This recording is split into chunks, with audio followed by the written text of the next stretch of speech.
The second aspect, again, as I already hinted at, the changes in the theoretical perspectives, the power of culture, the impact of culture, the complexity of culture has become more and more prominent in our debates and considerations, and I think that it will continue given the current world stage, the political situation, the discussions going on, etc.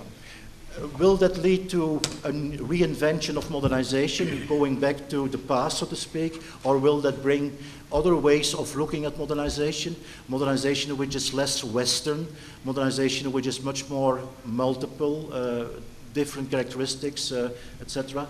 That's to be seen. One thing which I think is definitely going to happen is, and at the fourth and the fifth level, on the one hand, we go back after the nation state was declared dead, we go back to an assessment of the role of nation states, of national governments. They still have an important role to play, although, as we all know, we have now become part of a regional configuration and a world society. And that brings me to my fifth point. We are trying to assess all of this in varied ways, but by taking, on the one hand, a global perspective and a local perspective. And in my own argumentation and work, I'll try to look at the global from a local perspective, which is a slightly different way of looking at it than many companies and economists do, because they look at the impact of global impact on local environments.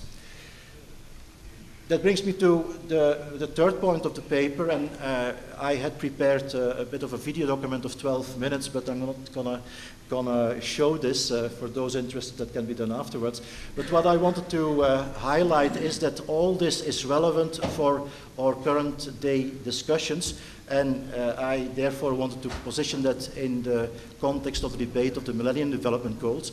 I'm sure that most of you know what these are, but just for everybody to recall, it's a goal set for 2015, so we are about halfway. They are set for each individual country. If you go to their websites, you'll find out what that means for your country and where your country is still behind certain objectives, etc. But the goals are: eradicate extreme poverty and hunger, achieve universal primary education, promote gender equality and empower women, reduce child mortality, improve maternal health, combat HIV/AIDS, malaria and other diseases, ensure environmental sustainability, and develop a global partnership for development. Now, as you probably know, these are not the same kind of goals. There are goals which are achievable, I would say, and some principles which are turned into goals. It's to be seen whether we as a world community will achieve all of them by 2015, but nevertheless it's worth aiming for. Bringing it back to communication, I think that the contribution communication can make is on a number of levels, but one has to be very clear and distinguish between different types of communication. I listed here 5 types, and this is another way of categorizing it by looking at what UN agencies, bilateral agencies, your governments, etc., are doing in the broad area of communication. Some of them are more traditional approaches, others are more alternative participatory approaches. They normally happen all at once, and it is a matter of distinguishing all of it, because they don't always lead to the same kind of result. Some have short-term, others have long-term implications. But that's for us to assess at a later stage. My argument is that we cannot reach a long-term sustainable future if we don't take other factors, other elements into consideration as well, and I've listed here some of these other factors. Now, given that my time is up, I can't really elaborate much more on the third or the fourth part of my paper. Here I highlighted a couple of elements which are important for our understanding of communication and technology policies. I once again bring it down to understanding technology in a certain context. I distinguish between three perspectives on technology transfer and technological policies in line with the three paradigms, perspectives on development I highlighted earlier, and they all have implications for policy making. If you ask me what is your own position, I think I opt for a third position, which tries to come up with a mix of what you would call appropriate technologies, homegrown technologies, and where needed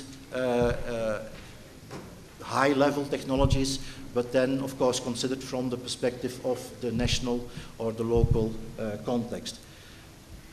That brings me to a definition of communication for development, which is slightly different from the traditional definitions, but again, my time is up. Thank you.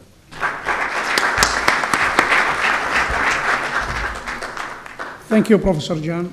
And now we are moving to our fourth researcher, Professor Thomas Alfred Boer. His paper, Understanding Social Change, Technology at the Cybernetic Organization in Relation to Society, Culture and Communication.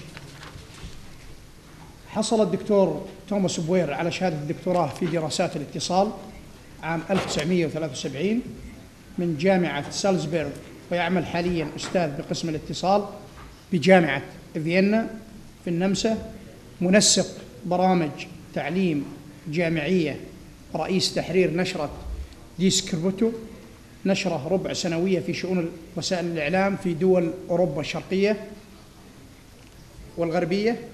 نشر العديد من الأبحاث في مجالات مثل النظريات الثقافية في الاتصال ووسائل الإعلام، نظم وسائل الإعلام البديلة، الاتصال الصحي، نشر عدداً من الكتب، أحدثها كتاب يحمل عنوان التعليم لقارة أوروبا. Dr. Thomas, proceed, please.